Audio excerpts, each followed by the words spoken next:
Sean ustedes bienvenidos a una nueva edición de Comunicación Creativa, el podcast de Sin Meridiano. Mi nombre es Eric y estaré con ustedes pues un ratito platicando de lo que siempre platicamos en este podcast, que son procesos creativos, de comunicación y de liderazgo.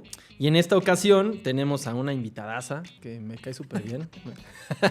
Me gusta mucho también su entusiasmo, ¿no? María Fernanda Martínez. ¿Cómo te gusta que te digan, Fer? Fer. Bueno, pues Fer, ella es directora de Comunicación y Relaciones Públicas de OCESA.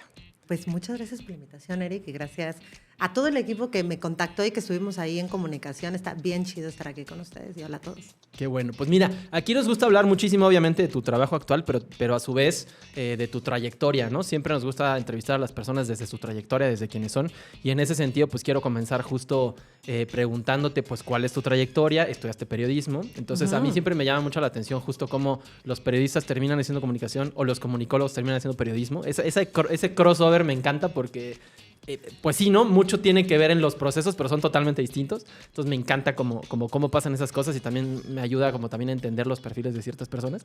Entonces cuéntanos un poquito justo de tu trayectoria, ¿no? Pues mira, para mí sí el crossover fue doloroso. Yo creo que como para todos los periodistas que migramos en algún momento a comunicación corporativa. Sí, a la parte corporativa, Ajá. ¿no? Pero me enamoré de la comunicación. Yo fui 11 años periodista, trabajé para distintos medios en México, en Estados Unidos, porque fui productora en Univisión. Y fue súper interesante como aprender de distintas audiencias. Estudié periodismo en la Septien, entonces sí traía como una educación como más formal de lo que era y lo que debía ser el periodismo. Hubiera estado muy chido que me explicaran todas las demás salidas que tiene el periodismo, porque entonces hubiera aprendido lo que es el brand journalism y entonces no me hubiera sentido tan traidora al periodismo por haberme enamorado de la comunicación corporativa. Claro, contextualizando un poco, la Carlos Septién es la escuela de periodismo, ¿no? Es la única escuela que enseña periodismo como licenciatura, ¿no? O sea, no es un rollo de comunicación, es un rollo 100% de periodismo. A mí me dio un montón de estructura, de disciplina académica, de la verificación de fuentes, ¿no? O sea, ya en perspectiva te das cuenta todo lo que te enseña una escuela como la Septien. Fui muy feliz estudiando en la Septien y creo que me dio muchísimo valor también como periodista. Y después de 11 años de trabajar como periodista, me buscó IBM, que yo trabajé en distintas fuentes, dentro del periodismo, en la última fue en tecnología B2B de negocios, y me buscó IBM cuando lanzó Watson en México, ¿no? Watson es la plataforma de inteligencia artificial de IBM que es muy famosa porque ganó Jeopardy, ¿no? Que fue como el gran anuncio de Watson. Hicieron cosas espectaculares desde marketing en Estados Unidos, pero se dieron cuenta que la expectativa contra la realidad pues era complicada, ¿no? Que es lo que muchas veces suele pasar entre las áreas de comunicación y las áreas de marketing. O sea, la expectativa que te genera una campaña de marketing siempre es súper ambiciosa. En el caso de la inteligencia artificial, la realidad estaba súper despegada de la expectativa porque pues, la inteligencia artificial es un bebé al que vas entrenando. Hoy lo sabemos, ¿no? Pero hace 10 años no lo sabíamos tanto. Sí, claro. Y, sonaba todavía ciencia ficción y entonces exacto. Tiene retos de comunicación, ¿no?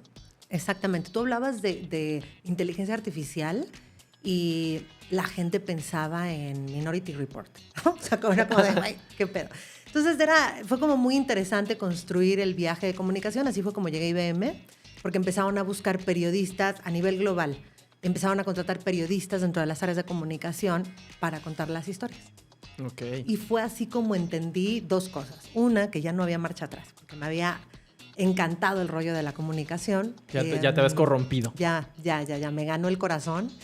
Y la otra, que Perdón, acotando ahí, esa es una estructura, esa es una estrategia de relaciones públicas, ¿no? Desde la marca, en el sentido de contratar periodistas para empezar a hablar de esas historias. Sí, es una estrategia, pues sí, te diría de cómo construyes a tus equipos de comunicación. O sea, yo creo que yo ya tengo 9 años liderando equipos de comunicación en distintas empresas. Estuve en IBM, después dirigí 5 años el área de comunicación en AT&T y ahora estoy en OCESA.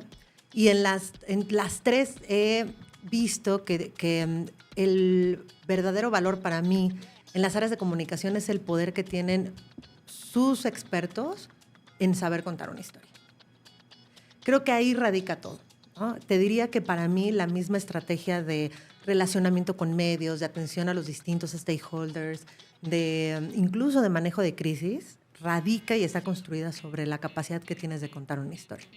Ya, eso justo es algo que hemos repetido también mucho en este podcast, porque aquí hablamos justo de procesos creativos y storytelling. Nosotros como Sin Meridiano, pues nos dedicamos a contar justo historias, ¿no? Nunca vemos una necesidad de comunicación como una información, sino siempre la vemos como un contar historias. Y creemos que eso siempre es más valioso porque además te permea como humano, ¿no? O sea, los humanos estamos construidos de historias. Entonces eso es lo que considero que justo funciona mucho mejor, ¿no? Para esto. Sí. Y las historias pueden ser muy dolorosas o muy optimistas o las dos cosas, ¿no? y una vez en IBM, justo ya que te corrompiste totalmente, ¿cómo va evolucionando justo tu...? Hubo muchas cosas también, o sea, para ser justa, hubo muchas cosas también en mi vida personal que coincidieron en ese momento. O sea, cuando yo llegué a IBM, mi hija acababa de nacer. Y yo viajaba un montón como periodista de tecnología. Y pues necesitaba bajarme del avión. Quería viajarme del avión, no necesitaba, ¿no? Quería bajarme del avión para estar más tiempo con mi hija porque el papá de mi hija trabajaba en Twitter, era también periodista. Entonces como que los dos viajando y eso no era una buena combinación. Y bueno, platicamos, yo me bajé del avión y tomé el desafío que me representaba IBM. Y entonces fue como muchísimas coincidencias que hicieron que yo me aventara a tomar este camino de la comunicación corporativa, ¿no? Que es muy distinto a cómo vives el periodismo. Trabajar en empresas tiene ventajas y desafíos muy diferentes a los que tiene el periodismo. Claro. Y justo, ¿cuáles consideras que fueron estos retos de comunicación? Los primeros que te saltan de cuando pasas a ser periodista a ya ejercer una comunicación corporativa. O sea, ¿cuáles son tus primeros retos? Mira, yo te voy a decir algo, Eric. A ti te apunta la cámara, ¿no? O sea, vean a Eric, por favor. A ver, vamos a ver qué no cara sobreviviría en un corporativo. No, o sea, sí sobrevivirías, pero imagínate, ¿sabes? O sea, desde el código de vestimenta, de cómo te debes de comportar. A mí, o sea, son cosas pequeñas, pero pues, en corporativos tienes que cuidar cómo hablas, cómo te vistes, cómo te ves, cómo te desenvuelves.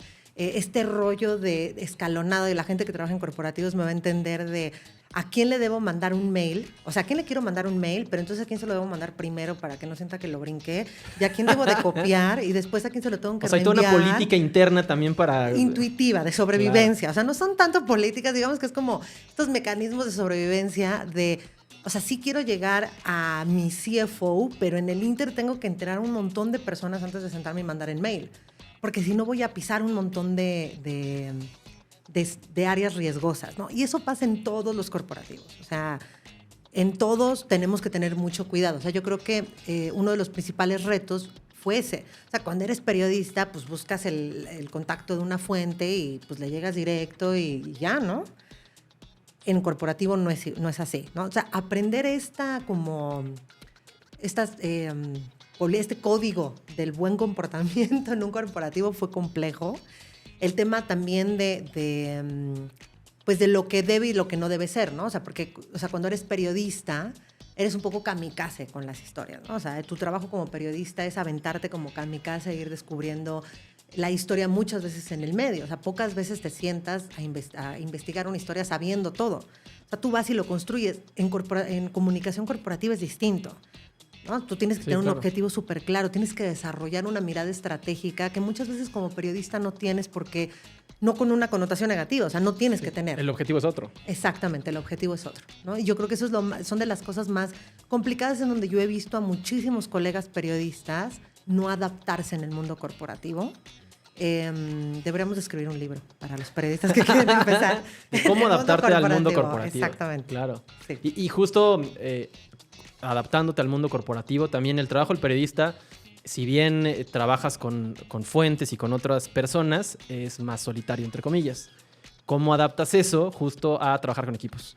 No lo sé, no sé si es solitario. O sea, yo creo que es solitario el acto de escribir, es solitario. El acto de ponerte acá, ¿no? Pero igual... O de editar, ¿no? O sea, de editar un video. O sea, son actos solitarios, pero el periodismo yo creo que es el de los trabajos más en equipo. O sea, no puedes tú, no sé, rastrear una historia si no cuentas con el apoyo de las fuentes.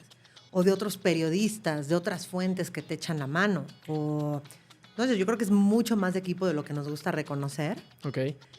Lo que sí es que el trabajar con equipos como más grandes es entender también los objetivos de distintas áreas de negocio. Comunicación, y bueno, tú lo sabes, pues es un área transversal. O sea, la comunicación es, o sea, justo cuando tú agarras un bote y lo llenas de piedras y de basura y de cosas y después echas agua, justo la comunicación es el agua que se escabulle por todos los rinconcitos. O sea, somos transversales y porosos y vivimos en todos lados de la compañía. Entender eso te hace sentarte a platicar con todas las capas de la empresa para entender no nada más las necesidades de comunicación, porque pues, te vuelves un tema de servicio a un cliente interno, sino también lo que quieren contar y lo que quieren escuchar. En comunicación interna, por ejemplo, ¿no? Súper relevante escuchar a toda tu capa de empleados para saber qué quieren saber, ¿no?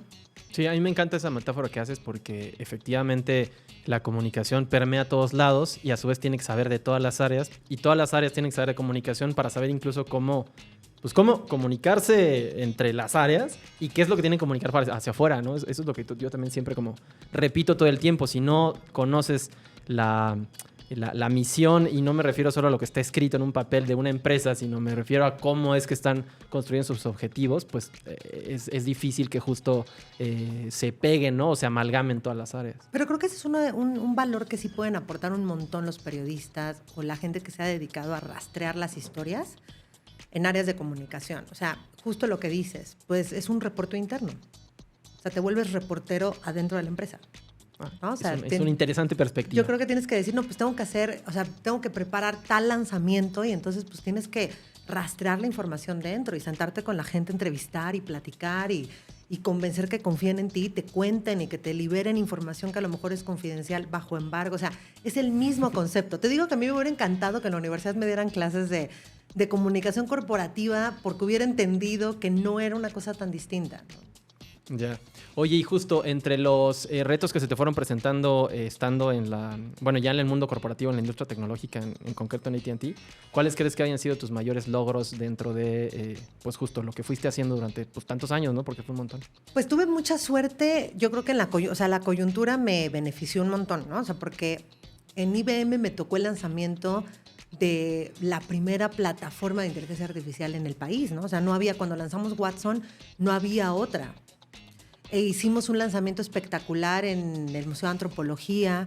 Entrenamos a Watson con 11 piezas de distintas salas, algunas salas de la sala Maya, otras de la sala Azteca y el mural de Tamayo. Y entrenamos a Watson para que la gente pudiera preguntarle acerca de esas piezas. Para eso trabajamos 9 meses con los curadores, los guías, los historiadores del mismo museo. Empezamos a toparnos en algún momento del proyecto. Parte de estos equipos ya no querían trabajar con nosotros porque les empezó a dar miedo lo que representaba que entrenaran ellos una inteligencia artificial. O sea, de este miedo real también de ciencia ficción de me va a quitar la chamba. Hace 10 años, ¿no? Claro. Y es gente que pertenece a sindicatos, entonces es mucho más complejo para ellos, ¿no? El poder acercarse. Y bueno, terminó el proyecto, entrenamos a Watson e hicimos durante varios meses, prestábamos teléfonos con Watson cargado en el teléfono para que la gente pudiera recorrer estas salas y platicar con Watson, o sea, preguntarle a Watson del penacho de Moctezuma, de la tumba de Pacal, ¿no? O sea, una cosa súper interesante. Fue un proyecto padrísimo, el evento con medios, el evento que hicimos con medios también fue sensacional, porque pudimos invitar medios de todas las fuentes, ¿no? Todos querían, o sea, desde arqueología mexicana, ¿no? Influencers que en ese momento estaban súper pesados contando temas de historia de México, ¿no? En Twitter, ¿no? Que estaba como muy, muy de moda. Y bueno, pues, o sea, yo tuve como mucha suerte ahí. Y en AT&T, en estos increíbles paralelismos que te regala la vida, me tocó el lanzamiento del 5G. Entonces también fue una cosa espectacular, ¿no? Cuando anunciamos 5G. Me quiero regresar tantito antes del 5G, justo hablando ya de un poco más de procesos creativos, ¿cómo es que creativas este evento? O sea, ¿cómo es que te llega y ya sea tú o tu equipo, cómo es que lo empiezan a trabajar para después desarrollarlo? Trabajamos un montón con equipos. En ese momento, el área de comunicación dentro de IBM le reportaba a la CMO, que es una mujer maravillosa y brillante, una de mis grandes mentoras de vida, Ana Paula Nassif. Y ella hacía estas reuniones como muy de comunicación abierta, ¿no? O sea, hacía estas reuniones donde invitaba un montón de personas, no nada más de comunicación, sino también de marketing y también a los mismos desarrolladores, a los ingenieros, a los que vendían Watson, a todos, y entre todos fue como una lluvia de ideas que fuimos como pensando qué se podía hacer y después los retos que encuentras en el camino, ¿no? O sea, porque ya en algún punto dices, pues vamos a hacer este evento en el Museo de Antropología y pues luego tienes que habilitar que pase, ¿no? Claro, O sea, no nada más es la idea. Entonces, Ana Paula tenía una gran relación con el patronato, trabajamos con el patronato y descubrimos muchas cosas. O sea, descubrimos, por ejemplo, que cosas así de que queríamos, por ejemplo, que originalmente que la gente desde sus teléfonos personales pudiera, pues, entrar a Watson o descargar Watson y todo, pero no hay forma de tener conectividad porque no hay forma, como es un área protegida y el museo también es un parte del patrimonio nacional, pues no puedes perforar ni meter fibra, entonces no hay forma que tenga internet. Tuvimos que hacerlo distinto, exacto. Yeah. Entonces esas cosas que te van, por eso te digo que es un trabajo, no nada más de me siento con mi equipo a crear como comunicación, sino pues tienes que sumar un montón de personas. Igual cuando lanzamos 5G, lo que hicimos muchas cosas. O sea, el primer anuncio hicimos la primera conferencia de prensa en el metaverso. Okay. Fue una cosa espectacular. La pasamos muy bien haciéndolo. Me encanta cuando hablan del metaverso, ¿no? Porque sí se escucha todavía futurista. Ay, pero... Yo lo amo. O sea, yo sé que es una plática sin final, porque la gente dice, no, esa madre nació muerta y así.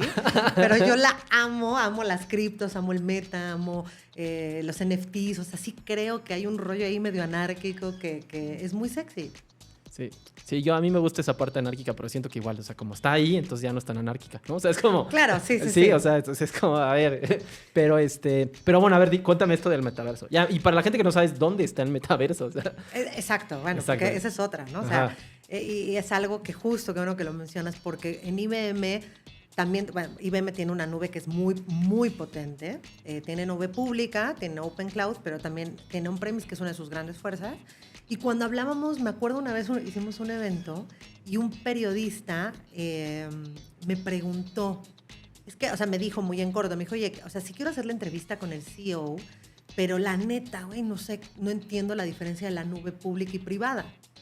E híbrida, o sea, la pública le pertenece al gobierno y dije, madre mía, o sea, hay que empezar un poco hacia atrás, ¿no? Retos de comunicación, ¿no? Retos de comunicación. Entonces claro. hicimos un workshop en alianza con el TEC, un pequeño diplomado de conceptos básicos de la tecnología. Y se lo dimos a casi 30 periodistas, entonces ahora sí podíamos entender, ¿no? Que esa es otra de las cosas que tenemos, yo siento, como responsabilidad las direcciones de comunicación. O sea, nuestra audiencia principal son los medios, pero no podemos evadir la realidad que viven los medios, ¿no? Claro. Entonces tienes que estar con ellos, trabajar con ellos y trabajar con ellos también es entender qué conocimientos quieren reforzar y poder dárselos, ¿no? Sí, un poco de educación en ese sentido, sobre todo porque la tecnología también se mueve muy rápido, ¿no? No tendrían por qué saberlo tampoco. No tendrían. Sí, claro. ¿No? Entonces, eso también fue como muy interesante.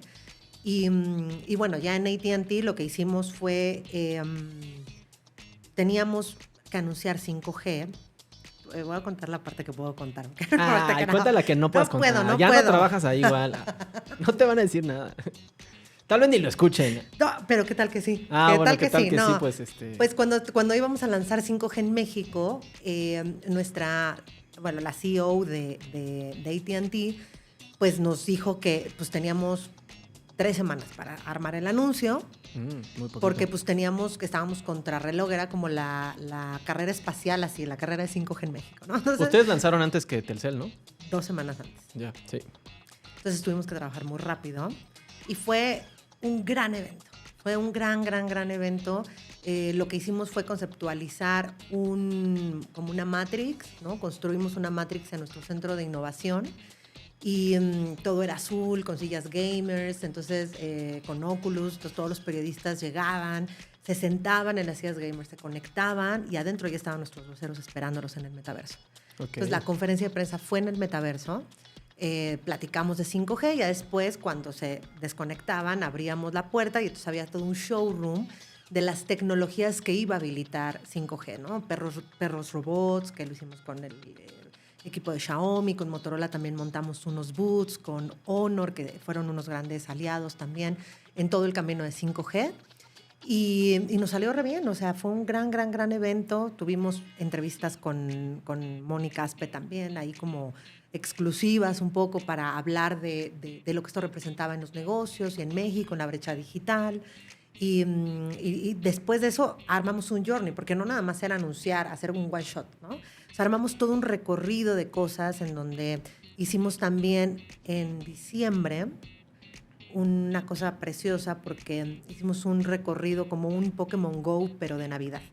Entonces tú ibas a diferentes estaciones y vivías en el Parque México. Lo hicimos en la Condesa porque era donde ya teníamos encendido 5G. Okay. Entonces en el Parque México tenías, en la fuente del Parque México montamos lo que hubiera sido como el ponche. Entonces, tú escaneabas con tu teléfono, escaneabas un QR, lo levantabas y entonces pues ya en tu teléfono hacías con esta realidad aumentada el juego de cortar como en Ninja Fruit, así cortabas la fruta y armabas el ponche, ¿no? Okay. Y así hicimos como varios puntos y en la Fuente de las Cibeles hicimos igual con realidad aumentada un árbol en donde todas las esferas estaban hechas o ilustradas con artesanías de una comunidad a la que anunciamos también en ese momento una relación con Loom, que es una colectiva preciosa también de artesanas de distintos lugares, de comercio justo, y trabajamos con ellos también ahí. Entonces, fue una cosa bien padre. Y en ese recorrido pues, tuvimos que pedirle un montón de paro a los ingenieros, que además en AT&T son espectaculares, y caminamos con ellos cuadras y cuadras y cuadras para rastrear dónde había la mejor señal para montar esta experiencia que tuvimos todo diciembre. Y ahora, entonces, ¿cómo llegas a Ocesa? Pues llegué a Ocesa. Pues me buscaron caminando, ¿no? Pues manejando hasta el hipódromo. Me buscaron y me pareció que era un reto increíble. Creo que es una empresa, pues todos la conocemos, ¿no? O sea, es una empresa mexicana que ha hecho cosas bien importantes en el país, ¿no? O sea, ya cuando te metes de fondo, yo he tenido la fortuna de aprender un montón de todos los fundadores, creadores, ¿no? Del CEO, en donde aprendes que la verdadera transformación que hizo Ocesa en la industria fue profesionalizarla, ¿no? O sea, sí. antes de Ocesa, pues los conciertos eran Avándaro, ¿no? O Pantera, o sea, era como una cosa muy ruda. Yo creo que lo padre que tengas empresas así profesionalizando industrias es que se vuelven o sea, se vuelven el game changer y el mentor. Y el referente. O sea, y el referente. O sea, ¿cuántas empresas no han surgido? ¿Cuántos emprendedores o cuántos promotores o boleteras han surgido copiando o imitando, en el buen sentido, las buenas prácticas que implementó CES en la industria? A mí me parece eso espectacular. ¿Tú ya eras consumidora de entretenimiento? Sí, normal, o sea, no era una hard user, ¿no? pero pues normal, o sea, sí conocía los productos. En realidad yo creo que llegué más porque buscaban a alguien que diera estructura al área de comunicación corporativa. Okay. Y pues por eso me buscaron, en las pláticas me encantó el rollo.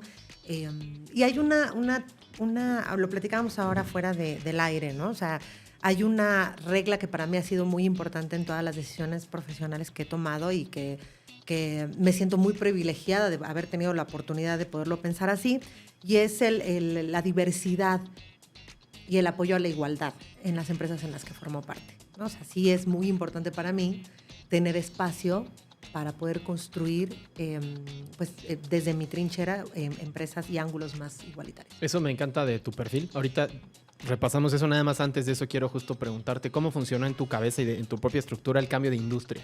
Porque venías justo de puras industrias tecnológicas, ¿no? Basically. Pues bueno, pero soy periodista, o sea, imagínate, bueno, sí, ¿sabes? Como de, a ver, soy periodista, me especialicé en periodismo de investigación, hice trabajos en prisiones, tengo un par de libros publicados, uno de ellos acerca de relatos en cárcel, y yo pensaba que me iba a dedicar a eso. Y de pronto nada, me fui a Miami a producir para Univision, ¿no? Y luego regresé y trabajé para Forbes. Y como que siempre ha sido muy cambiante mi perfil. Siempre he podido... yo creo que una de mis fuerzas es que soy como muy adaptable al cambio. Me gusta el cambio, me emociona. Entonces, cuando nunca lo pensé como de, híjole, no la voy a lograr. Ya conocía el tema del entretenimiento, ya había trabajado en Univisión, en Editorial Notmusa, entonces me parece como que fue incluso más natural de lo que yo pensaba que iba a ser, ¿no? Justo por eso preguntaba en tu cabeza, ¿no? O sea, porque justo hay veces que uno dice, no, tengo que estudiar.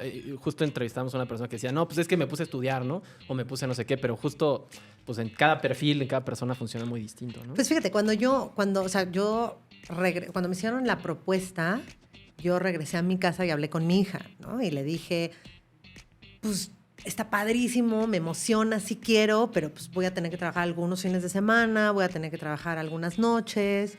Y ella me preguntó, ¿y te va a hacer más feliz? ¿Y va a ser más lana? Pues sí, entonces hazlo. Mamá. Dale. Bueno, está bien, ¿no? y creo que fue una decisión consensuada. Muy bien, me encanta. Pues ahora sí hablamos más bien de la parte justo esta de tu perfil más, ahora sí llamamos abiertamente feminista, ¿no? También trabajas en 2 asociaciones. Cuéntanos un poco de ese trabajo. Soy parte del consejo de WICT, que es una organización, la pueden seguir en las redes sociales, síganla por favor. WICT se dedica, somos muchas mujeres que trabajamos en la industria de tecnología, medios, entretenimiento, comunicación, y trabajamos para ayudar a otras mujeres a desarrollar habilidades de liderazgo y que puedan acceder a puestos directivos. Entonces, con ese objetivo, pues hacemos un montón de actividades, de workshops, mentorías. Hay un programa de mentorías que es padrísimo. Y pues bueno, yo recomiendo que las mujeres que estén buscando como este tipo de asociaciones, súmense. Pueden ahí encontrar la información en LinkedIn y está bien padre. O sea, ahí soy parte del board. Ha sido muy padre trabajar con ellas y soy mentora en su programa de mentorías y aparte independiente también soy mentora de otras personas. ¿Cuál es la línea de estos talleres y mentorías en el sentido justo que hablamos también fuera del aire de, o sea, cuáles son esas problemáticas que evitan que las mujeres lleguen a puestos de liderazgo o a puestos más de manager, ¿no? No, o sea, fíjate que no sé si sean problemáticas. Okay. Yo creo que tiene que ver más con la desigualdad, ¿no? La desigualdad en el acceso, te diría yo. Hay cosas que todavía las mujeres tenemos que trabajar mucho, también muchos hombres, ¿no? Pero que lo ves como más factor común o dominante en las mujeres, como el negociar un aumento de sueldo, como el no aceptar algo en lo que no estás de acuerdo, con decir no. ¿Cómo nos cuesta decir que no? ¿No? O claro. sea... sí, porque independientemente de la respuesta que pueda haber, a veces el problema incluso es la pregunta, ¿no? Es decir, exacto, que la mujer pregunte, oye, pues, súbeme el sueldo, ¿no? Independientemente de que la respuesta también en una sociedad justo dominada por el patriarcado es más complicado que tal vez porque ser mujer haya más preguntas, pero la propia pregunta que viene desde la mujer se sesga, o sea, hay una autocensura, ¿no? Sí, saber cómo es un feedback eficiente, ¿no? O sea, cómo tienes una retroalimentación asertiva con tus líderes. O sea, algo que no esté marcado por el sesgo, por ejemplo, ¿no? Okay. Y también trabajar y reforzar la perspectiva de género, porque también hay muchas mujeres que todavía están en este trabajo de deconstruirse y de aprender un nuevo camino que las pone más en el centro de la igualdad. ¿no? Okay. Te diría. Hablemos muy brevemente justo de esta parte de la deconstrucción. A ver, de cómo la hablamos hace ratito, ¿no? O sea, híjole, sí hay que sea, deconstruirnos. Mira, yo la neta tengo la gran suerte de que mi esposo es un hombre muy deconstruido. Y a mí es una pareja que para mí ha sido fundamental para poder tomar los caminos profesionales que yo he tomado, ¿no? Y eso me ha hecho a mí misma de construirme también en roles, en pues, lo que tenemos todos, ¿no? Claro. Y poder hablar más abiertamente de eso. Yo creo que la deconstrucción es un camino que pues, tenemos constantemente. Y ahorita hablamos de igualdad, pero también tendríamos que hablar de lenguaje incluyente. Nosotros que hacemos comunicación o que estamos metidos en procesos creativos, tendremos que hablar más de eso, ¿no? De lenguaje incluyente, de accesibilidad. O sea, ¿cómo hacemos? O sea, ¿cuántas veces tú, Eric, o tu equipo, digo, y no lo digo por ustedes, pero en general, ¿no? ¿Cuántas veces tú, cuando haces un contenido, te pones a pensar si lo va a apreciar una persona ciega? Sí, o sea, ¿no? Digo, de entrada hacemos audiovisual, ¿no? Pero justo no... pues sí, o sea, ajá, como hacemos audiovisual, damos por entendido que todos ven y todos oyen, ¿no? O sea, y si no, pues no me escuchan. Exactamente, ¿no? Como... o sea, sí, claro. Entonces, yo creo que esa parte es de deconstrucción. O sea, hablamos de igualdad, yo soy muy activista en eso, pero pues también hay que hablar de todas las inclusiones. Porque yo creo que cuando uno habla de diversidad y habla de inclusión y habla de igualdad, tiene que tomar en cuenta a todas las audiencias y las interseccionalidades que hay en las audiencias, porque no todas las mujeres somos iguales, ¿no? O sea, yo te puedo hablar ahorita de mi experiencia, por ejemplo, de pues cómo le hago con un trabajo como el que tengo, siendo parte activa de algunas organizaciones, siendo mamá, estudiando una maestría, ¿no? ¿Cómo le hago? Pues bueno, pues porque yo pues tengo el privilegio de tener una red de apoyo y mi mamá me echa la mano y mi esposo es súper, o sea, tengo una pareja igualitaria, etcétera. Pero es interesante, o sea, si analizas las interseccionalidades, ¿qué me haría a mí relevante para darle un consejo a una mujer que no vive esa realidad? Claro. ¿No? Entonces también hay que tener súper cuidado como mujeres feministas o cuando somos activistas en estos temas, en saber que no somos la voz de todas. Sí, que además eso justo en el feminismo ha sido también un tema de conversación súper amplio, ¿no? Porque hay, o sea, pues sí, hay diferentes interseccionalidades en todo ese punto, y entonces ponerse de acuerdo a veces es complicado, aunque tal vez incluso no habría que ponerse de acuerdo en todo, ¿no? Justo a mí lo que me gusta y a su vez me ocasiona un poco de conflictos mentales con la parte de diversidad e inclusión, es que justo en la diversidad e inclusión literalmente sí entramos todos, ¿no? Porque justo si hablamos de rangos de edades, ¿no? Pues todos tenemos una edad, ¿no? O sea, hay jóvenes y hay adultos entonces eso también es diversidad, ¿no? Si hablamos de hombres y mujeres, bueno, y todo lo que hay en medio como LGBT, en algún lugar cabemos, ¿no? Entonces cuando se habla de diversidad e inclusión siento que a veces la propia, pues no sé, la frase que hemos construido, diversidad e inclusión, hay gente que se siente excluida, pero desde el lado otra vez del patriarcado, ¿no? De, no, yo soy hombre cis de 35 años, no alto, entonces yo no pertenezco a la diversidad e inclusión. Claro que sí, o sea, estás dentro de un rango de eso y por lo mismo debería haber una aceptación de todo lo demás que también existe, ¿no? Y hablar de lo que representa, ¿no? O sea, hablar de esos temas implica, yo pienso, que sean incómodos. 100%. Y tienen que ser incómodos. Vamos a la neta, o sea, tienen que ser incómodos para gestionar un cambio. O sea, porque si, por ejemplo, hablamos de bueno, o sea, tú contratarías, Erika, a un creador de contenido acá, súper fregón y todo, usuario de silla de ruedas, ¿son mujeres? Claro, por supuesto que sí, ¿no? ¿Y en dónde lo pones a trabajar? En la oficina. Sí, aquí que tienes Diría, 2 pisos de escaleras, ¿no? Exacto. Claro. Y un poco es eso, o sea, creo que tenemos que ser muy incómodos y esa parte es la más importante cuando hablamos de la deconstrucción. O sea, tenemos que retarnos a nosotros mismos y de lo que conocemos. Yo creo que la diversidad es muy necesaria para las estrategias de negocio. Creo que debe de estar al centro, y en muchas empresas lo está, al centro de la visión del negocio, porque es lo que te da la variedad de perspectivas, ¿no? O sea, la diversidad te da un mosaico de perspectivas.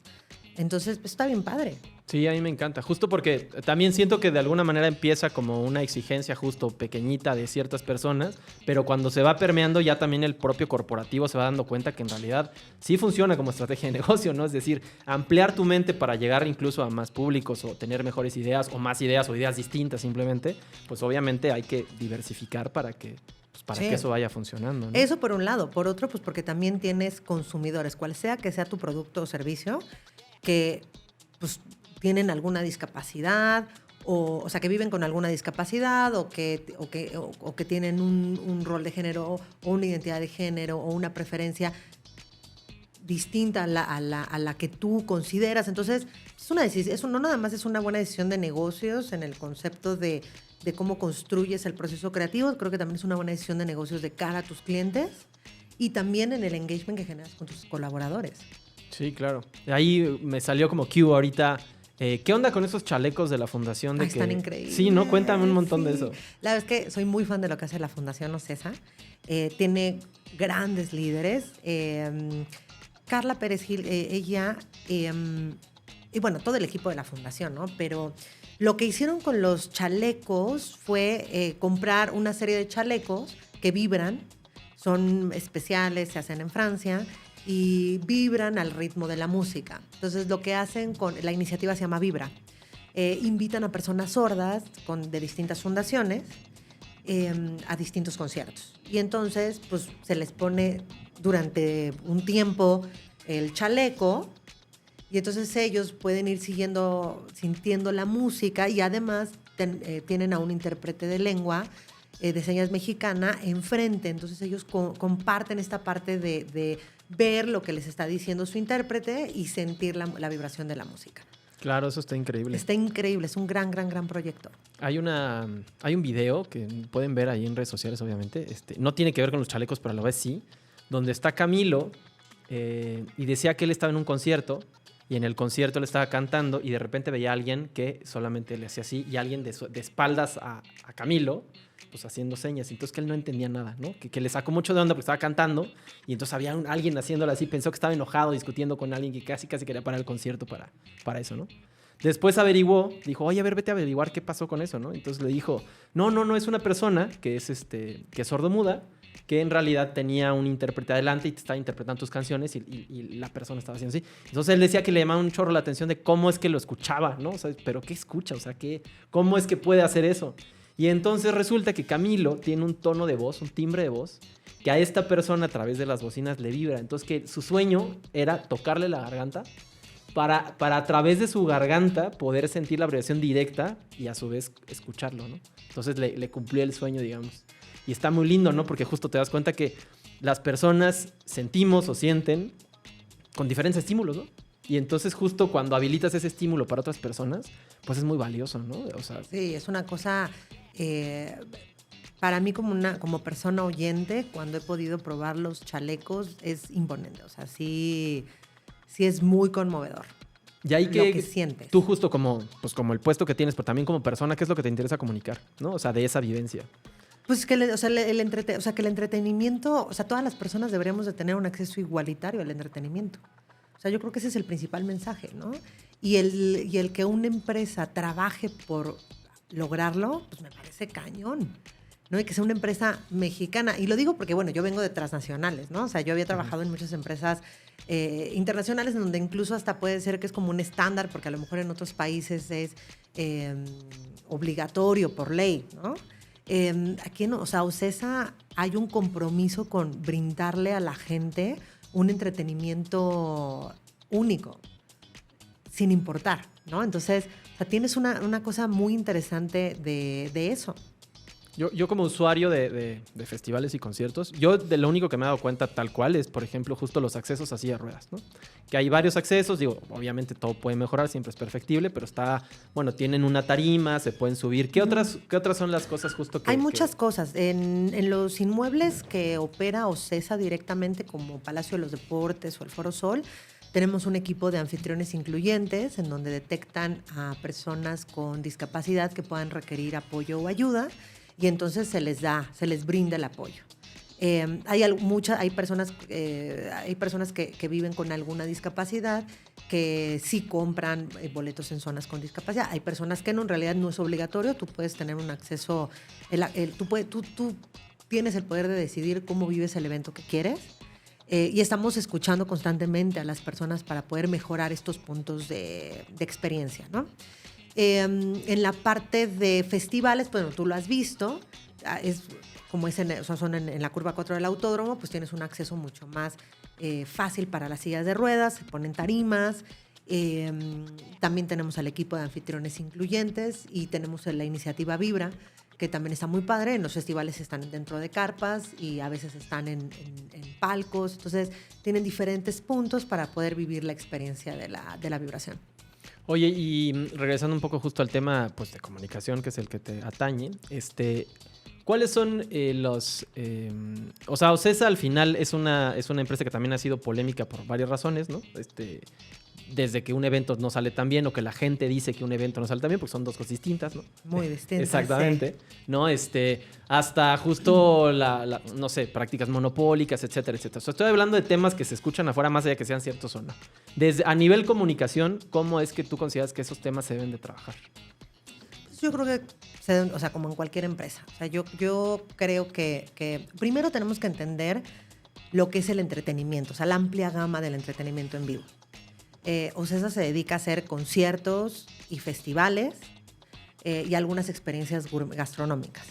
Eso no es todo el entretenimiento en vivo, ¿no? El entretenimiento en vivo también incluye fútbol, béisbol, toda la cantidad de deportes, automovilismo. Hay un montón de inmuebles que pues, no opera OCESA. Yo creo que más bien hay un tema de que OCESA ha hecho tantas cosas por la industria que está en el imaginario colectivo De que todo es Ocesa. Todo es Ocesa, ¿no? O sea, es como... una vez alguien me decía, oye, es que deberían de mejorar los baños en la Arena Ciudad de México. Ah, pues... Esa no es de Siguiente Ocesa. casilla, ¿no? Ajá, o sea, es sí, como... claro. Yo creo que hay un tema ahí. Lo que yo te puedo decir es que Ocesa sí trabaja constantemente por... O sea, es una empresa muy innovadora, ¿no? O sea, empecemos por ahí. O sea, se dedica a innovar para que la gente pueda seguir viviendo cosas increíbles. Y con esa innovación, pues mejoras la experiencia, ¿no? Como cualquier industria y como cualquier compañía, ¿no? O sea, si no innovas, pues vas perdiendo a tus fans, ¿no? Y Ocesa ha innovado muchísimo. Tienes cosas espectaculares como el boleto digital SafeTix de Ticketmaster. O sea, tienes un montón de innovaciones. Este año, en mayo, vamos a tener la Comic Con Experience, ¿no? Entonces, para todos los fans de la cultura pop va a estar muy chida, que es la gran Comic Con que se organiza en Brasil. La traemos a México y La en mayo va a CCXP. estar... Ajá, la CCXP. Va a estar en mayo en el Centro City Banamex. Y eso te habla también un poco de cómo Ocesa innova en su mismo portafolio de eventos, ¿no? Y en ese sentido, justo, ¿cuáles son sus retos de comunicación de este año? O sea, digamos, en tu lista de prioridades, más allá de, obviamente, comunicar los eventos que vienen, justo, ¿cuál es el objetivo, digamos, general como CESA desde un sentido tal vez humano, desde un sentido corporativo? ¿Cuáles son tus temas de conversación, digamos? Pues lo que pasa es que, bueno, o sea, a diferencia de otras empresas, Eric, nosotros posicionamos los eventos. Okay. Y no siempre Ocesa está en la comunicación. Okay. ¿No? Entonces, ¿cuál es el objetivo principal? Es que la gente tenga acceso a eventos que le vuelen la cabeza. O sea, yo creo que eso es lo que más nos interesa, es que la gente sea muy feliz yendo a un concierto de Metallica y que la pasen increíble, o que vayan a ver a Eric Clapton, o que se vayan a la CCXP, que anunciamos que va a estar Giancarlo Esposito, ¿no? Y vienen más anuncios. Y queremos que eso viva la gente. Entonces, es muy diferente al B2B al B2C, ¿no? O sea, aquí a la gente le interesa el evento. ¿Qué artista va a estar? ¿Cuánto va a costar el boleto? ¿Qué voy a vivir? ¿Cuándo va a ser? ¿Cómo voy a llegar? ¿En dónde me voy a estacionar? ¿O en qué metro voy a llegar? O sea, ese tipo de cosas es lo que le interesa a la gente, ¿no?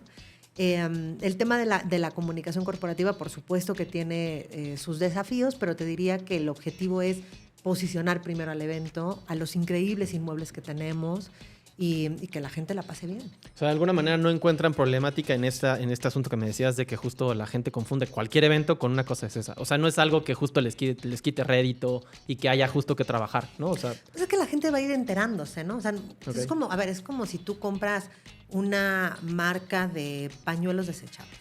Una marca, no sé cómo se llaman las marcas, pero una marca. Kleenex. Y que no sea Kleenex. ¿Y cómo le dices, claro. no? Sí, le dices Kleenex. Pues mi Kleenex, pásame el Kleenex. Sí. ¿No? O sea, es como... Yo creo que es un poco así, ¿no? Ok. O sea, si encuentro rasposo mi Kleenex, voy a decir, ay, pinche Kleenex, ¿no? Exacto, pero no piensas en la marca Kleenex, voy a ir a escupirle Kleenex, ¿no? Es como de, oye, este Kleenex está muy chavo, voy a comprar otro. Ya. ¿Ya sabes? Es como, no lo sé. O sea, creo que no creo que ese sea el foco de la comunicación, ¿no?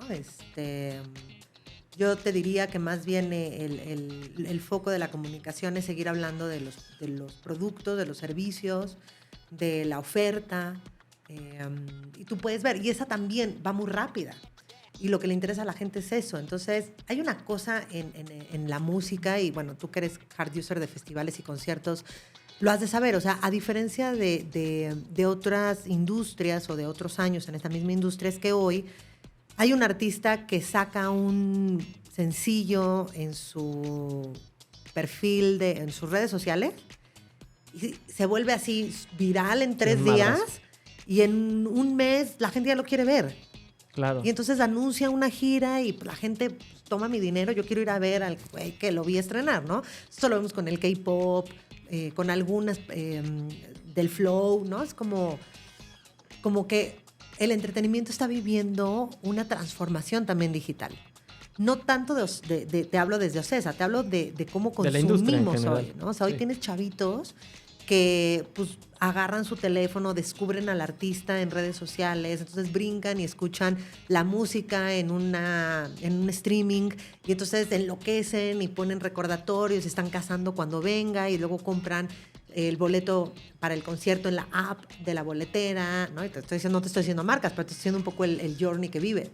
Sí. Y luego pues ya tiene su boleto en su wallet, y el día del concierto va y todo desde su celular. O sea, ¿te imaginas esa locura de todos los puntos de contacto por los que pasa un fan morrillo que ahorita están como enloquecidos con la música a partir de su celular? Y puede llegar al concierto y con su celular entrar al evento y disfrutar el evento. Sí, eso está cañón.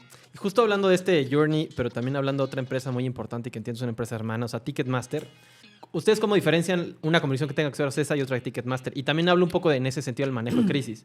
Justo cuando fue, o sea, pues sí, ¿no? Cuando fue la bronca. Bueno, ha habido muchas broncas en Ticketmaster de Estados Unidos, que también entiendo que es diferente al de México, pero también en este sentido de que ahora justo boleto dinámico, ¿no? Costo dinámico el boleto, donde justo había, de acuerdo a qué hora lo comprabas, estaba más caro o más barato. Donde justo, no sé, en el de Bad Bunny era de ustedes, bueno, o de Ticketmaster, justo donde hubo una supuesta, y digo supuesta porque insisto, no sé qué pasó, pero a nivel medios o a nivel gente, pues hubo sobreventa y luego no pudieron entrar, etcétera, etcétera. O sea, esos manejos de crisis, ¿a quién le corresponden? ¿A quién le corresponde hablarlos? ¿Y cómo es que justo alinean la comunicación entre una y otra? Bueno, Ticketmaster a nivel corporativo es una unidad de negocio de Ocesa. Okay. Entonces, como unidad de negocio de Ocesa, pues le corresponde a la directora de comunicación de Ocesa. Llámese, por favor. Y bueno, digo, yo sé que tú no estabas en esa época, sí, ¿no? no estaba. No, la verdad no te podría platicar mucho de ese caso porque no estaba, o sea, sé lo mismo que pues, la gente que estudia, que lo ha visto de lejos, ¿no? Sí. Sí, pero más allá, justo hablando del caso, es justo cómo se maneja. Bueno, ya que me dices que Ticketmaster es de Ocesa, entonces, bueno, se maneja por la línea Ocesa, ¿no? Sí, pero los mensajes son distintos. Ok. Y las audiencias son distintas. Ok. Y los clientes son distintos, porque Ticketmaster vende boletos de fútbol. Todo. Sí, claro, ¿no? de teatro. O sea, de teatro. Y no nada más Ticketmaster es la única boletera. O sea, hay un montón de boleteras en México. Lo que pasa es que no es fácil enfrentarse a cómo funciona el boletaje en México. Que a mí me encanta de Ticketmaster y algo que hace ratito te decía, el boleto digital, ¿no? Que justamente Ticketmaster anunció el año pasado y que hoy en día pues ya es casi una regla. La directora general de Ticketmaster, que es un genio, se llama Ana Arroyo. La verdad, la neta, sí recomiendo que la sigan en redes sociales porque es brillante y ha hecho Aviéntanosla, tráenosla al podcast. Sí, hay que decirle, tráetela. la verdad ha hecho cosas maravillosas en términos de innovación y de evolución. La Ticketmaster está viviendo una evolución digital, pues que le tocaba vivir como a todas las industrias, ¿no? O sea, yo creo que no hay una industria hoy o una empresa hoy que no esté enfrentándose a los retos y a los desafíos de la transformación digital, ¿no? Sí, claro. Y pues Ticketmaster está en este viaje, lo ha hecho muy bien. El boleto digital hoy está pues o sea, ya el 90% de los fans prefieren el boleto digital, ¿no? Sí. De cualquier tipo de entretenimiento en vivo. Además de que, entre comillas, es gratis, ¿no? Bueno, o sea, no te cobran el... No. O sea, Sí, al sí, contrario, o sea, incluso hasta es bastante verde, ¿no? Pues porque ahí te ahorras el tema del papel. Sí, Pero pues está muy chido, pues, porque tú abres tu app de Ticketmaster y entonces tienes en la app de Ticketmaster tus boletos y antes de un evento, pues lo descargas en tu wallet para que no tengas broncas de no hay internet. Y pues llegas al evento y en la wallet ya tienes tu boleto. Y si yo ya no pude ir y te lo quiero transferir, te lo transfiero de forma súper segura. Cuando tú lo aceptas, desaparece de mi wallet. Ya. Tiene códigos dinámicos que están cambiando constantemente, lo cual lo hace muy seguro. No hay forma de que saques pantallazo, ya sabes, o de que copies, pegues el boleto. O sea, es mucho más segura. Ok, y entonces esa comunicación te toca a ti, ¿no? O sea, justo la parte de Ticketmaster. Porque también en algún momento cuando empezó la fila virtual, la famosa fila virtual, a los conciertos muy solicitados, pues también la gente se queja, ¿no? Entonces, digo, la gente se queja de todo, siempre, ¿no? No importa de qué, se queja. Justo aquí lo que nos importa no es que se queje ni crear polémica de ningún tipo, sino lo que nos interesa siempre es cómo manejas eso, ¿no? O sea, cómo... Pues yo creo que hay que ser claros, ¿no? O sea, no nada más dentro de consumo, o sea... En general, yo creo que la primera regla que te va a decir cualquier persona que haga comunicación corporativa es que tienes que ser claro y transparente con lo que quieres comunicar. O sea, tú, por ejemplo, ¿cuántos seguidores tiene Peso Pluma? No, ni idea, pero seguro millones, ¿no? Millones, ¿no? Uh-huh.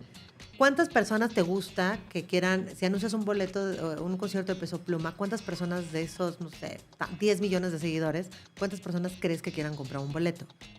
¿Un millón? Pues sin idea, ¿no? Pero pues por lo menos los que están geográficamente en el mismo lugar, sí. 500,000. 500,000, ¿no? El evento es en el Foro Sol, pon tú. ¿Cuántos caben ahí? 60,000, ¿no? 60,000. Ok. No te va a alcanzar boleto. Sí, no, obvio. O sea, es un tema de matemáticas, es un tema de probabilidades, ¿no? Sí, o sea, no es un tema de, ay, es que se guardaron todos los boletos. Para nada, no se guarda nada, todo es muy transparente. Nada más hay que entender un poco eso, ¿no? Sensibilizar a las personas. Hay mucha gente que es muy sensible y que entiende cómo funciona. Yo entiendo que hay una gran frustración, pues porque esperas un montón de tiempo ver a tu artista favorito y muchas veces no alcanzas boleto y no lograste llegar. Pero la fila virtual también permite un acceso mucho más democrático y justo a los boletos, ¿no? ¿Taylor Swift te tocó? No, tampoco me tocó. ¿Tampoco? Porque ese también fue un caso especial, ¿no? O sea, y lo digo en el sentido de que tenías que inscribirte a una cosa que no sé qué era. Creo que sí, la verdad no sé bien No lo cómo podríamos fue. hablar. No lo podríamos hablar porque la neta no la entiendo bien cómo fue, no estaba yo. Ya, ok. Sí, porque también eso me parece justo un reto de comunicación previa y un reto de comunicación post, ¿no? Bueno, nada más también hay que tomar en cuenta que muchas de las reglas de venta las pone el artista. Ok, No, o sea, Ticketmaster no decide cuánto cuesta un boleto, eso lo pone el artista. ok. O sea, entonces, pues Ticketmaster es el facilitador, ¿sabes? O sea, no es el rey Sí, es de que uno los siempre precios, se va, ¿no? o sea, uno siempre se va con la persona que tiene enfrente, ¿no? Exactamente, es eso. No, entonces justo eso es lo que más, insisto, nos interesa desde acá, de, pues al final, cómo lo terminas manejando a nivel, pues, de comunicación, creativo, cómo prevés cosas, cómo trabajas manejos de crisis, etcétera, etcétera. Pues bueno, los manejos de crisis, y te voy a decir más porque la verdad es que en Ocesa no me ha tocado ¿Ninguna crisis importante? Ninguna crisis. Te voy a hablar como mi experiencia de 18 años, 19 años ya en este show, ¿no? O sea, yo creo que el tema de las crisis es que confundimos un poco lo que es una crisis. Es lo que te iba a decir. ¿No? O sea, ¿Cuál yo es creo una que crisis, ahí no? empezando por ahí. Hay algunas cosas que son issues, ¿no? Que son como ciertas cosillas ahí que son como piedritas en el zapato y son incómodas. Hay algunas otras cosas que pueden convertirse en potencial crisis, pero nunca inflan. Hay otras cosas que son crisis internas, o sea, es decir, nunca se va a convertir en crisis porque no trasciende, pero internamente ya te generó un estrés cañón y entonces tienes a tu alta dirección súper nerviosa porque está saliendo algo que entonces, ¿no?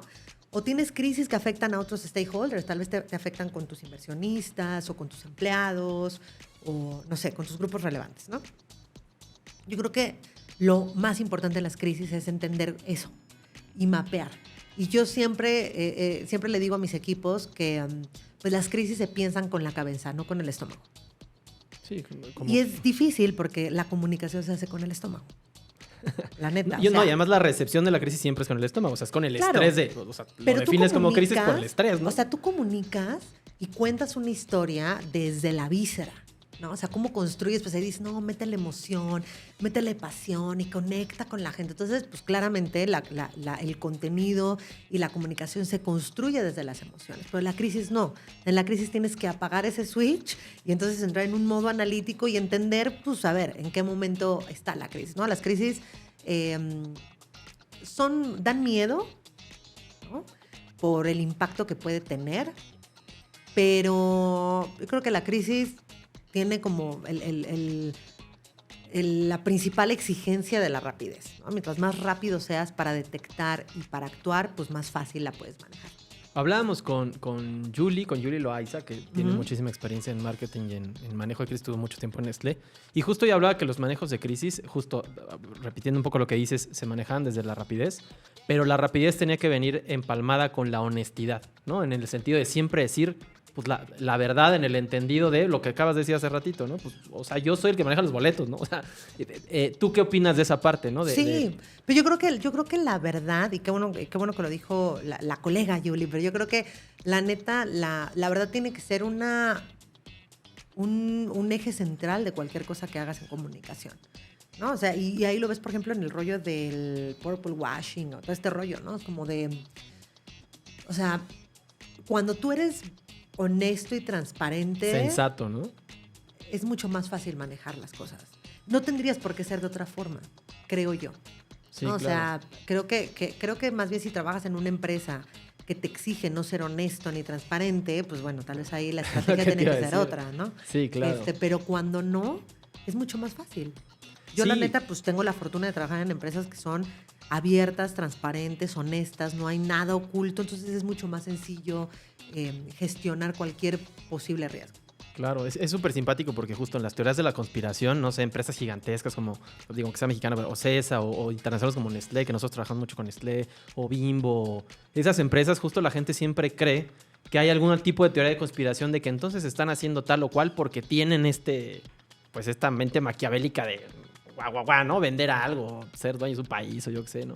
Pero a nosotros justo que también yo vengo un perfil más artista, más, pues más social, más todo, pero a su vez trabajamos con muchos corporativos, nos damos cuenta que justo los valores, yo me he dado cuenta que los valores son reales. O sea, es decir, no puedes hacer una empresa así de grande si tus valores no son esos mismos. Más allá de que, obviamente, eventualmente, esas empresas se componen de personas y no siempre las personas son tan transparentes o no son tan así, pero los valores están ahí igual, ¿no? Claro, pero si la empresa es transparente y los valores están conectados con la ejecución, te cae una mala persona que no es honesta y transparente, pero pasa un poco desapercibida. O sea, Sí, el claro, daño que te ¿no? puede hacer es mínimo. Una empresa que tiene, pues, ¿cuántos años tiene Nestlé, no? En México. Sí, no, un montón. Bueno, la otra vez, bueno, internacionalmente se logran 150 años, ¿no? Internacionalmente, Sí. en México son como 100, ¿no? Entonces, Imagínate, ¿no? Y 100 años o 150 años, pues seguramente has tenido gente que ha hecho un mal manejo de algo, ¿no? Y este megáfono que nos ponen las redes sociales, que pareciera que hoy todo es mucho más grave que nunca, ¿no? eso es horrible y a su vez está más tan efímero y tan rápido porque Sí. es horrible un día, ¿no? Y al otro día nadie se acuerda, ¿no? Claro, Entonces, y un poco también hay que entender eso de la polarización. Hace unos meses me invitaron a dar una clase de polarización en un diplomado en el Centro Cultural España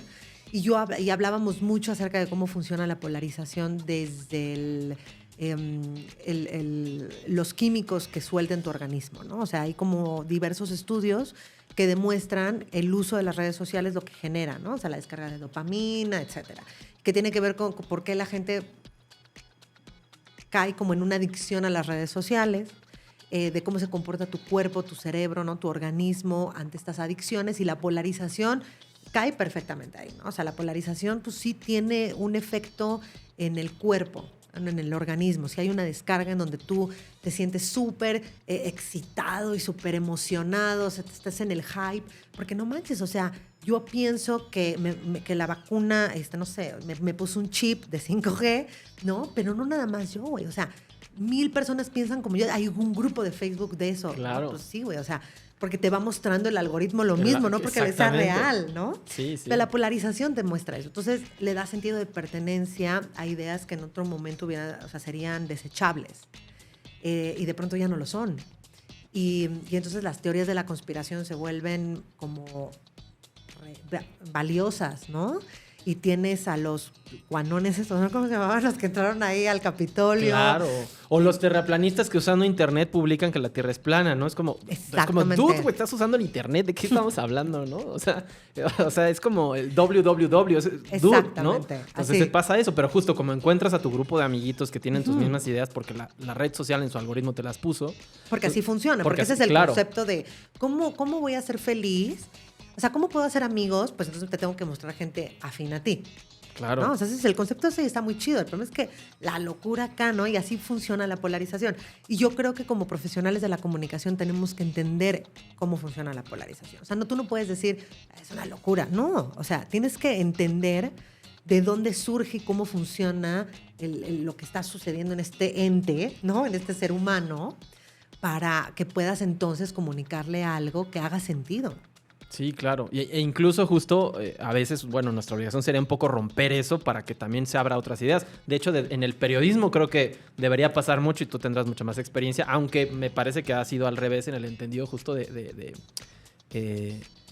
bueno, desde los fake notes y todo que ya empiezan también a polarizar hasta justo contenidos brandeados que luego la gente no entiende que son contenidos brandeados o de todo tipo, ¿no? O sea, sí, eso yo creo que es un momento muy complicado para pensar que el periodismo debe tener la responsabilidad de romper con las fake news, porque con la cantidad de sobreinformación que tenemos que manejar hoy, todos los seres humanos. Y de todo tipo, ¿no? De todo tipo. Imagínate el fact-checking que tendrías que tener, o sea, el rigor de un equipo de cuántas personas para saber si una nota es falsa o no. Y ahora hasta las fotos y los videos. Y los medios en digital funcionan a través de los clics, ¿no? Y el sistema de recompensa para muchos periodistas es, pues, cuántos views tuvo tu nota. Y entonces caemos en este mismo rollo. Yo no creo que sea una responsabilidad del periodismo, la neta, hoy en día. Ajá. Creo que esa ventana se cerró hace mucho, ¿no? No sé de quién sería la responsabilidad, pero sí es un reto importante y hay que entenderlo. O sea, otra de las cosas de las crisis, Eric, es que no puedes manejar crisis si no entiendes el contexto. Y por eso es tan difícil para muchas personas manejar crisis cuando solamente están dentro del corporativo.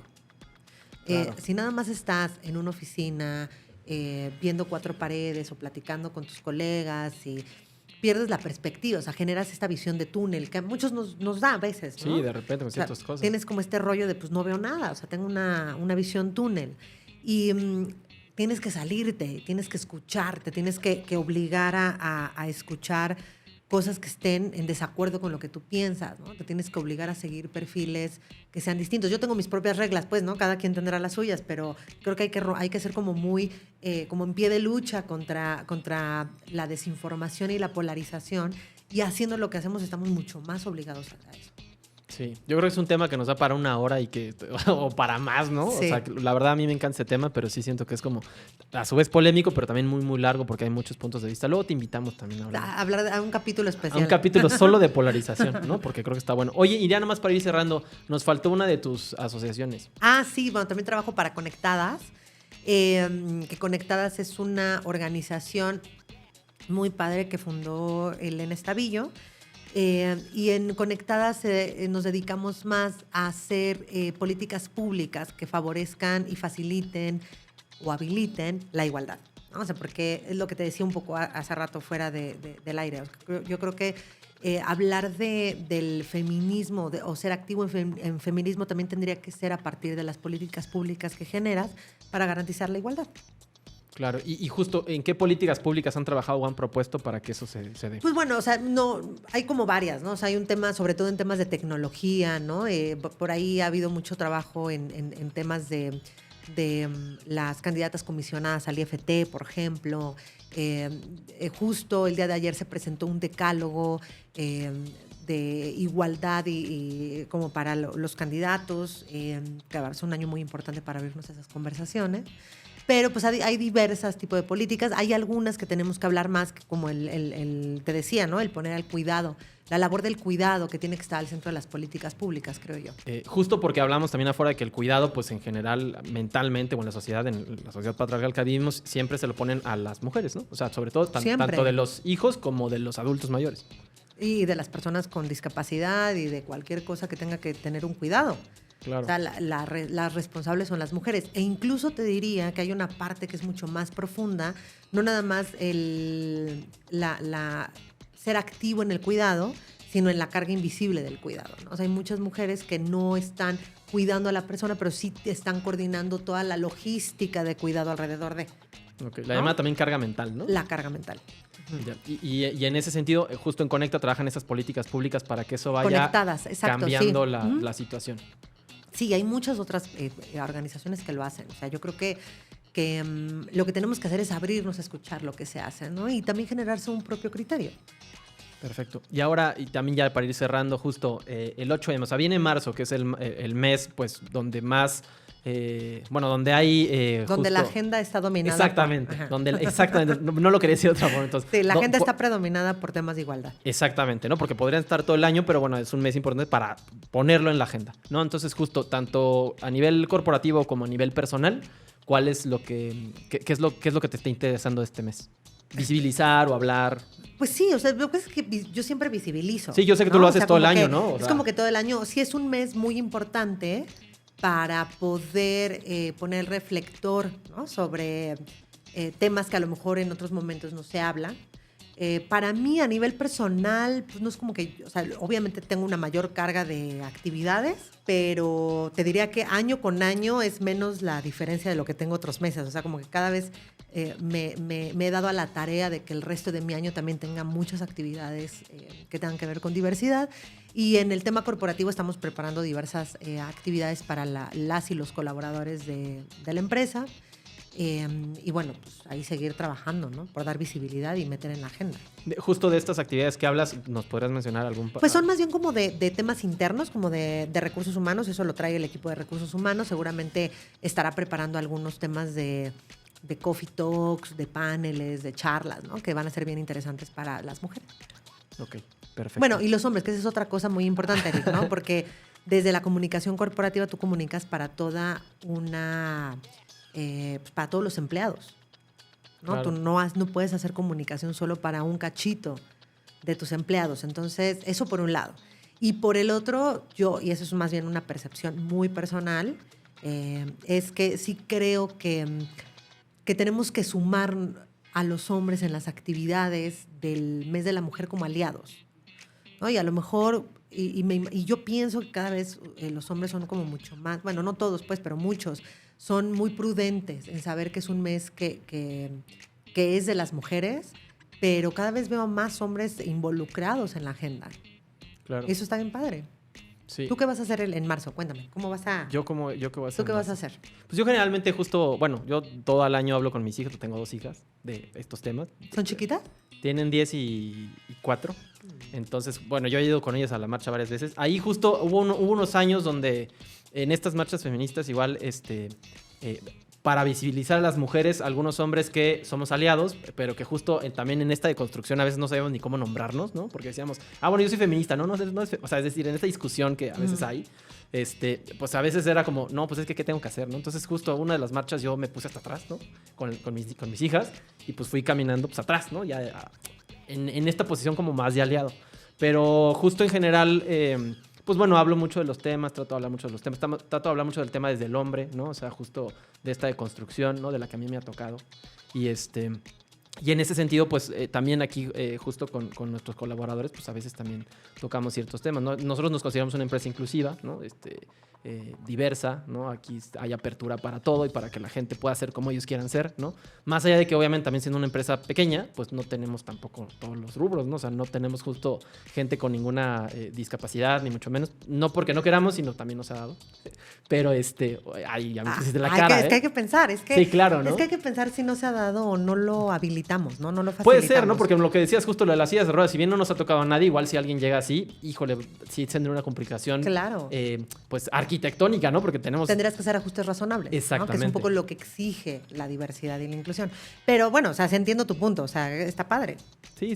Igual justo, digo, nadie es perfecto y todos siempre intentamos cada vez ser mejores, pero bueno, sí estamos como en ese punto. Sí. Y me gusta, sobre todo creo que es muy importante hablarlo, ¿no? Uh-huh. Es eso, yo creo que no es tanto como señalar que haces bien o que haces mal, sino yo creo que las conversaciones se tienen que volver enriquecedoras en ese sentido de, o sea, tú tendrías que terminar una conversación de estos temas pensando, ok, es cierto, ¿no? O sea, tal vez necesito un taller de lenguaje, tal vez necesito pensar qué no estamos haciendo que sí, o pensar en un escenario en donde si yo contratáramos a una persona con alguna discapacidad, ¿qué ajustes podría hacer? O sea, retarnos a esto, ¿no? Sí, esas conversaciones te llevan a esas reflexiones. A mí lo del lenguaje inclusive me encanta, ¿no? Porque yo esa conversación o esta discusión la he tenido con muchas personas. Yo acepté ya, digamos, profundamente el lenguaje inclusivo el día que llegó mi hija y me dijo, oye, papá, es que dijeron que solo los niños podían jugar fútbol, ¿no? Y entonces yo levanté la mano y me dice, sí, tú también. Digo, pero ¿por qué dijiste los niños y no los niños y las niñas? O los niñes, o justo en la casa trabajamos la neta con la E, ¿no? O con alguna otra vocal que no identifique necesariamente al género masculino. Justo porque mi hija tenía no se sentía incluida en esa palabra o en esa cosa. Y entonces ahí fue donde me di cuenta, pues sí, claro, o sea, toda la diversidad, por ejemplo, también de la comunidad LGBT más, no sé qué, pues por supuesto que tampoco se van a sentir ahí. Y entonces, ¿por qué? ¿Cuál sería el problema en pues, cambiar una letra, ¿no? O sea, o en incluirlo de una forma, ¿no? O sea, ¿por qué no hablarlo abiertamente de cómo te sentirías tú cómodo que yo también te mencione, ¿no? O sea, sí, pues porque lo que no se menciona no existe, ¿no? O sea, exactamente. Yo creo que, o sea, yo tengo como una opinión muy hecha al respecto. O sea, yo sí creo en el lenguaje incluyente. Y creo que hay muchas formas de abrazar el lenguaje incluyente, ¿no? O sea, he estado en corporativos muy serios en donde tal vez el uso de la E no se da. El uso de la X, tengo también o sea, tengo grandes amigos que viven con alguna discapacidad visual y el uso de la X o de la arroba impacta en el lector, por ejemplo. Entonces no se vuelve accesible. Ok. Entonces yo creo que hay que entender bien cómo usarlo, ¿no? Y en dónde usarlo. Yo lo que trato de hacer es usar genéricos o incluir a todos y a todas, ¿no? En lo que digo, seguramente no siempre No entran, me saldrá, pues sí, ¿no? Pero trato conscientemente de hacerlo. A nivel personal sí uso la E y sobre todo respeto cuando, o sea, me gusta preguntar a las personas cómo quieren que me refiera a ellas. Y ahí las personas te dicen y ya, ¿no? O sea, como no debería ser tan complicado. Sí, claro. ¿No? Digo, además, justo yo tengo amigos que también han transicionado. Y bueno, amigues que han transicionado. Y pues sí, ellos se sienten cómodos, pues que les hables. A veces ni siquiera con. Bueno, no sé, en Estados Unidos, entre comillas, más porque es el it, ¿no? O el they, ¿no? Uh-huh. Pero bueno, aquí que tenemos como más variantes, pues sí es preguntar, ¿no? O sea, yo creo que cuesta sí. preguntar? Ahora, ¿no? sí cuesta porque. O sea, yo creo que el lenguaje siempre decimos, es que, ¿por qué es tan complicado? ¿No? Que la gente se clava tanto. Pues yo creo que el lenguaje es mucho más importante de lo que pensamos que es, ¿no? O sea, el lenguaje es nuestra identidad. Y el lenguaje, o sea, por eso es difícil ceder este pedazo de tu propia identidad. O sea, tienes que deconstruir. Aunque para que el otro también tenga identidad, lo tienes que mencionar como él. Claramente, claro, pero, ¿no? pero si en mi vida y en mi día a día no practico, ¿por qué querría que el lenguaje, o sea, por qué querría incluirlos desde el lenguaje? Claro. ¿Me explico? O sea, yo creo que el lenguaje es como el punto final. O sea, alguna vez un activista y un experto de Pride Connection platicábamos y me decía, es que, o sea, platicábamos con un montón, ¿no? Y él decía, bueno, a ver, es que ¿por qué no le, o sea, cuál es el conflicto de la E? Y él decía, no, pues la Real Academia Española, ¿no? Y otro decía, no, pues sí, o sea, la RAE no la aprueba. Ok, pues vamos a ver una foto de la RAE, ¿no? Entonces ponía la foto de la RAE, pues era puro, no sé si ustedes lo pueden buscar, o sea, pueden googlear cómo se ve el consejo de la RAE. Y son... Señores de 50, ¿no? Más, o 70, sea, son como señores... blancos. Blancos, claro. Europeos, de mayores de 60, 70 años. Y creo que solamente hay 2 mujeres actualmente. Ya, pues es que... En México, en la Real Academia de México, sí hay un poco más, ¿no? Creo que es menos del 10% de mujeres. Entonces, si tú te vas a la RAE, que es lo que la gente siempre te dice, por lo que no aceptan el E, estás hablando de que o sea, el estándar de un hombre de más de 70 años, europeo, blanco, ¿no? Dicta el lenguaje que yo hablo. Que yo, que soy mujer, morena, latina. Sí, claro. O sea, no es ni siquiera cercano a mi realidad. Entonces, cuando uno comprende eso, dices, bueno, ok, tal vez es otra razón por la que me molesta el uso de la E, ¿no? A mí no me molesta. O sea, yo soy muy, muy fan de que el lenguaje evolucione. Me encanta ver cómo evoluciona. O sea, a mí me encanta ver cómo las nuevas generaciones se comunican con stickers, con emojis, con GIFs, con acrónimos. O sea, yo creo que el lenguaje debe evolucionar porque es un organismo vivo. Claro, debe abrazar. Exacto, y es parte de nuestra identidad. Entonces, qué chido que evolucione. Pero sí, incluso en el poco tiempo que llevamos documentando audiovisualmente la vida, o sea, que tendrá 150 años, ¿no? Desde la foto, audio, video, pues justo tú ves una película de los 30, que no, entre comillas, no está muy alejada, y la manera de hablar es otra, ¿no? Las palabras son otras, el tono es otro, o sea, incluso justo el tono alto o bajo es otro, ¿no? De vestir. Sí, claro, o sea, justo si te pones también a escuchar cómo cantaba, no sé, Cricri, él siempre usaba una voz mucho más aguda, mucho más arriba, y ahora nadie canta así, y no es porque él fuera especial, sí era especial, pero me refiero que el tono en el que antes se cantaba era otro. Ajá. Igual es el mismo en el tono en que antes se hablaba, ¿no? Ahora hablas con otros tonos, hablas con otras palabras, ¿no? O de cómo te vistes. O sea, yo la primera vez que, o sea, me acuerdo que recién iba llegando yo a IBM, hubo una campaña, porque IBM tiene casi 100 años en México.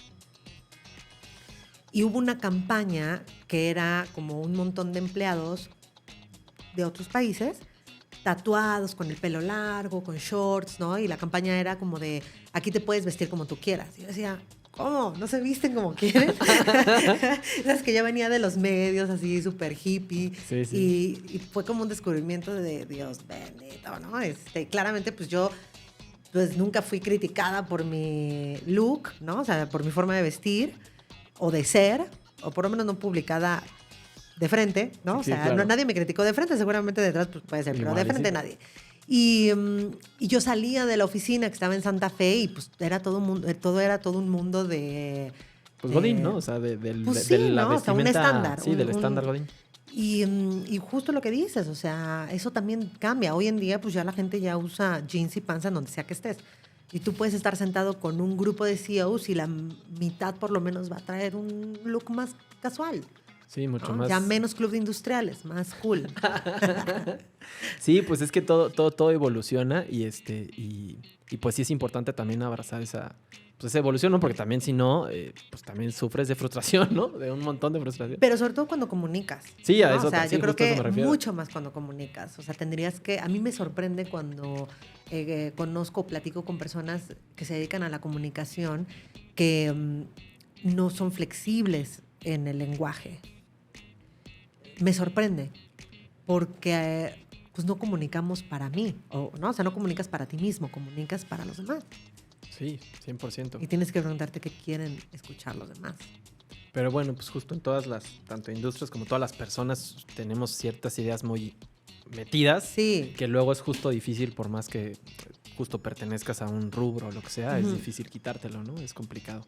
Y pues sí, justo nosotros que estamos también en la parte, por ejemplo, del cine, también hay ideas que se van reproduciendo por el grupo en el que estás, ¿no? Lo que decías, o sea, al final, si solo te juntas con personas de cierto tipo, pues entonces es imposible que abras tu mente para ver que hay otras posibilidades, ¿no? O que diversifiques la mente. ¿No? Entonces, por eso de repente también tenemos, no sé, películas que rondan. Tenemos 100 películas y todas rondan en 3 temas, ¿no? O sea, porque justo no hay una diversidad entre las cuales pues puedas... Y porque no corresponde muchas veces a la realidad, ¿no? Y yo creo que el gran valor de esta nueva mirada del arte, ¿no? Del cine, de la literatura, de la música, en estos nuevos, de estas nuevas corrientes artísticas, ¿no? O sea, el corrido tumbao, etcétera. Yo creo que el valor es ese. O sea, el valor es que refleja una realidad que vive un montón de gente. Y obviamente a muchos, sobre todo en los círculos que a lo mejor pues, tú te mueves o yo me muevo, ¿no? Pues de ciudad, ¿no? No sé. Sí, claro. Pues dicen, no, pues es que es horrible, es una apología al crimen. ¿Cuántas veces no hemos escuchado eso de las series de narco? No las defiendo, ¿eh? Sí, Ni las ataco, o sea, pero pienso que, pues sí, o sea, que hablamos así porque no corresponden a la realidad que nosotros vivimos, que no quiere decir que no sea la realidad que viven la mayoría de las personas que habitan este país. Sí, claro. O sea, estamos a veces sí tan encerrados en nuestros propios 4 paredes que pues es complicado, ¿no? Hablar de otras cosas si no te abres también a la mente. O si no sales, tú me contabas que te gustaba o que viajabas mucho, pues también el viajar, o si tienes la posibilidad, el privilegio de viajar, pues te empieza a abrir la mente, te empieza a abrir cosas porque no todos vivimos igual, ¿no? En esta ciudad vivimos completamente distinto que incluso a media hora, que incluso a 1 hora, porque pues hay realidades distintas, ¿no? Exacto. Pues dale, Fer, platicamos muy rico, ¿no? Muchas gracias. Muchísimas gracias por estar con nosotros, ¿eh? La verdad es que me encantó platicar Invítame contigo. a grabar un viernes para echar un mezcal, Eric. Tenemos mezcal si quieres, ¿eh? No, Ahorita es miércoles. No. Pues tenemos chela y mezcal, pero... No. Pero no, gracias a ustedes. La neta la pasé muy bien. Creo que tienen un proyecto bien padre. Muchísimo éxito el resto del año. No, pues muchísimas gracias. No, gracias por la invitación. No, pues a ti y pues a ustedes muchísimas gracias por el favor de su atención. Muy pronto escucharán otro capítulo de Comunicación Creativa. Por favor, síganos, suscríbanse en la plataforma que ustedes quieran. Estamos en YouTube, estamos en todas las plataformas de audio. Y por favor también recomiéndenos mucho. Este es un podcast en donde hablamos de procesos de comunicación, creatividad y liderazgo. Te agradezco mucho, Fer. Gracias. Bye.